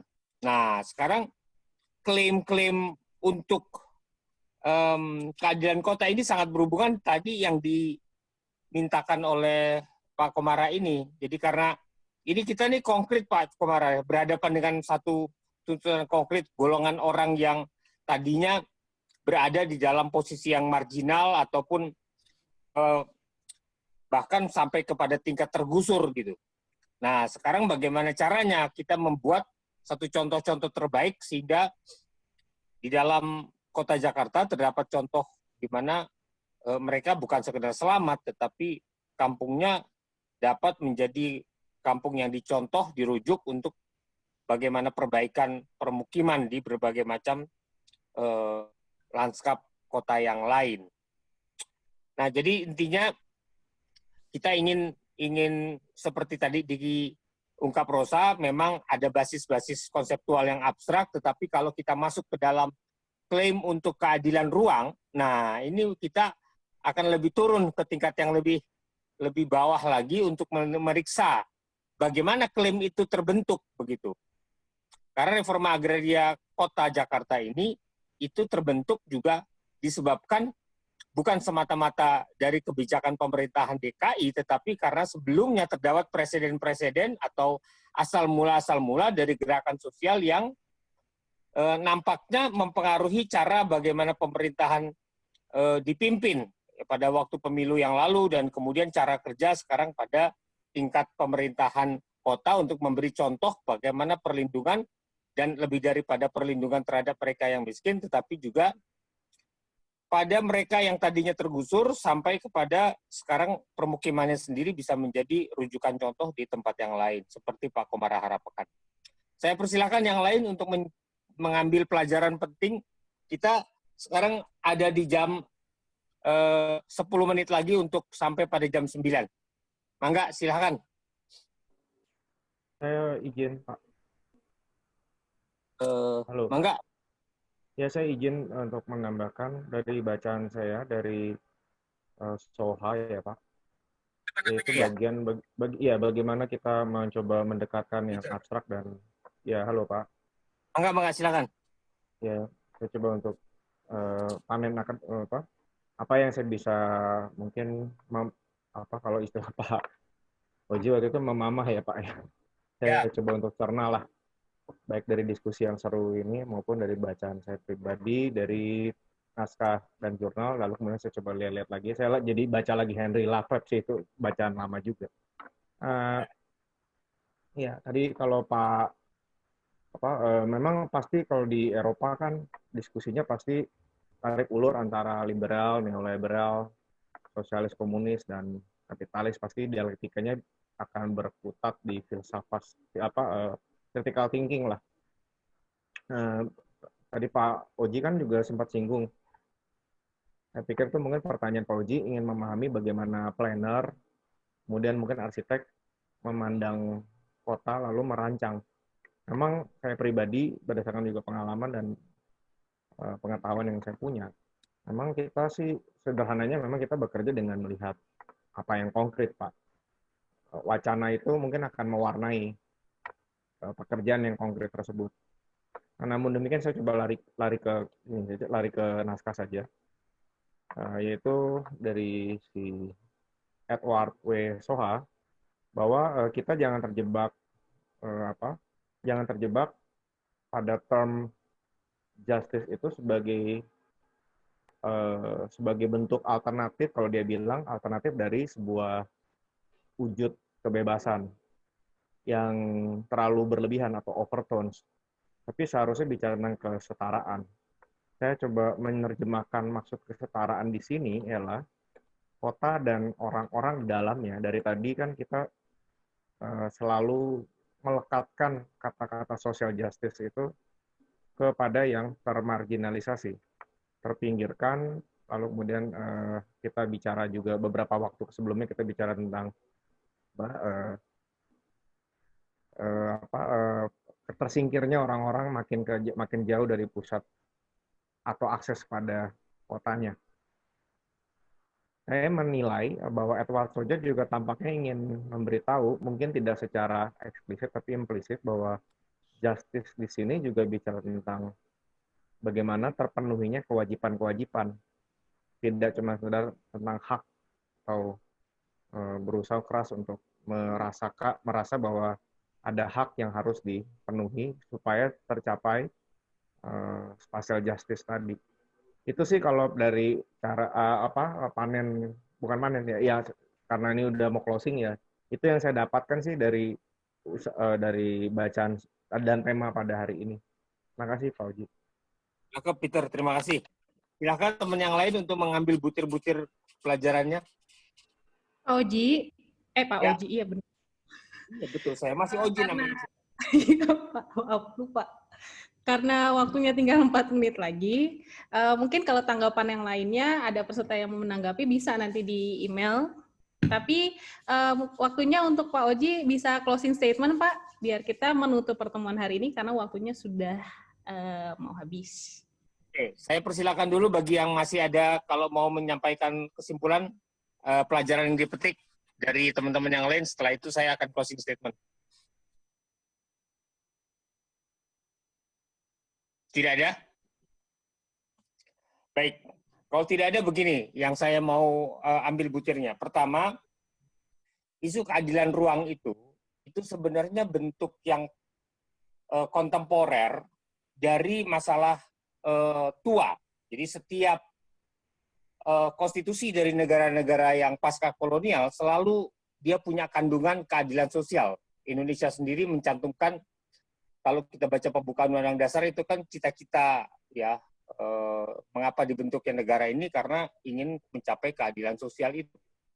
Tapi mengapa kemudian kita masuk ke dalam istilahnya adalah ruang menjadi atribut, ya, bukan sekedar ditempel terhadap keadilan sosial pada satu bentuk ruang, tetapi karena juga ini kita mengalami sesuatu pertumbuhan kota yang tidak pernah ada presiden dan dibayangkan sebelumnya oleh para penyusun konstitusi Undang-Undang Dasar yang mencantumkan keadilan sosial itu.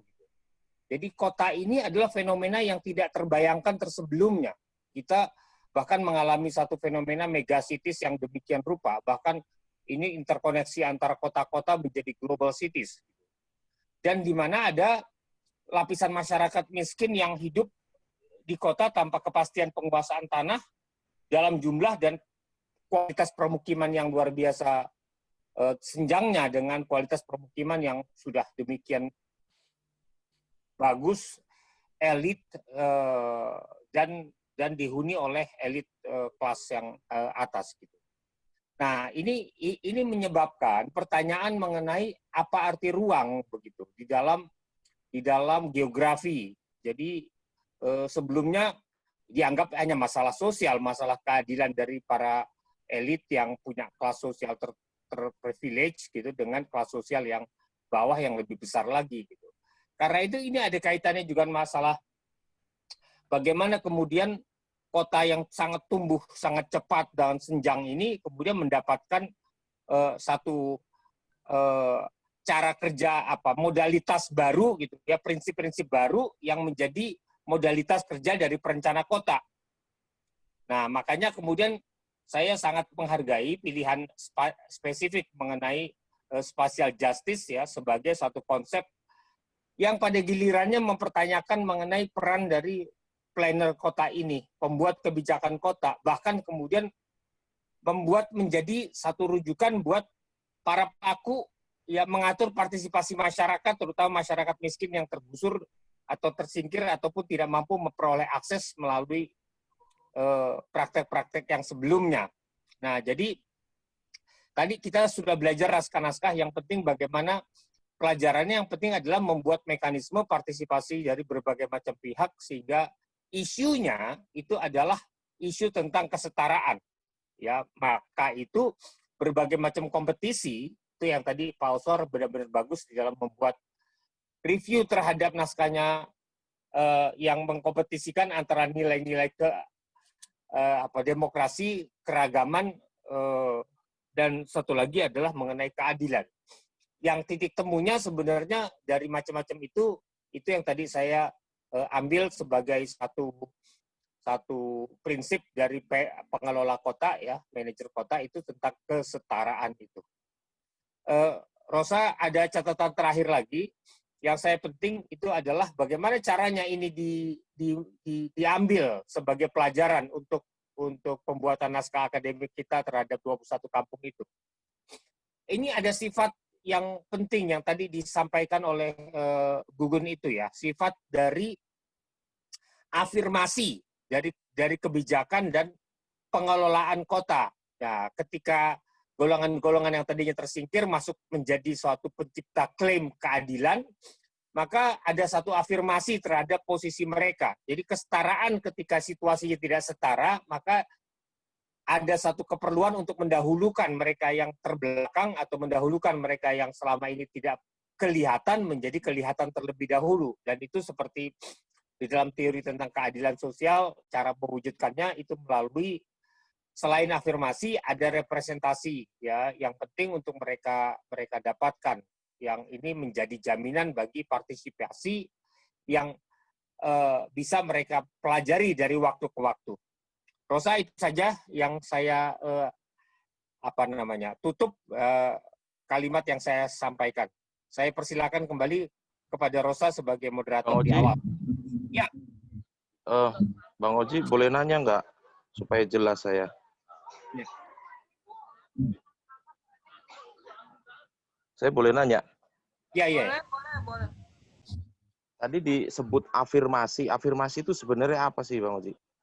Oh, itu afirmasi ini bahasa Inggris. Di Indonesianya ini agak berbeda, ya. Tetapi kurang lebih maknanya adalah mendahulukan mereka yang ada di dalam posisi lemah, tertindas, marginal, yang selama ini mungkin juga tidak terlihat atau tidak dilihat di dalam proses-proses pembentukan kebijakan pemerintahan.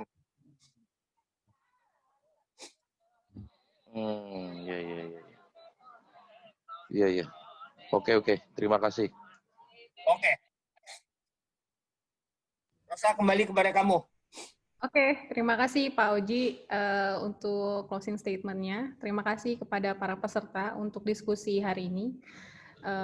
Kayaknya diskusinya padat. Kalau tadi Pak Oji bilang dicerna, saya nelennya juga padat banget, Pak. Nah, kami akan tetap mengundang Bapak dan Ibu peserta untuk tidak hanya hadir dalam diskusi, tapi juga mengirimkan tulisannya atas naskah yang dipilih. Nanti di dalam grup peserta akan kami kirimkan naskah di topik selanjutnya. Jadi kami tunggu tulisannya dan kami undang kembali untuk hadir di pertemuan di forum minggu depan. Tadi saya lihat ada peserta yang baru di sini, Bapak Juharman. Tapi mohon maaf Pak, karena waktunya sudah habis. Nanti Bapak bisa datang lagi minggu depan, lalu memperkenalkan kepada forum belajar ini. Itu dulu Bapak Ibu, kami ucapkan terima kasih. Tapi sebelumnya kita, seperti biasa, kita foto dulu, jadi mohon bisa dinyalakan videonya. 1, 2, 3. Oke, terima kasih Bapak Ibu. Selamat malam. Selamat bertemu kembali minggu depan. Bye.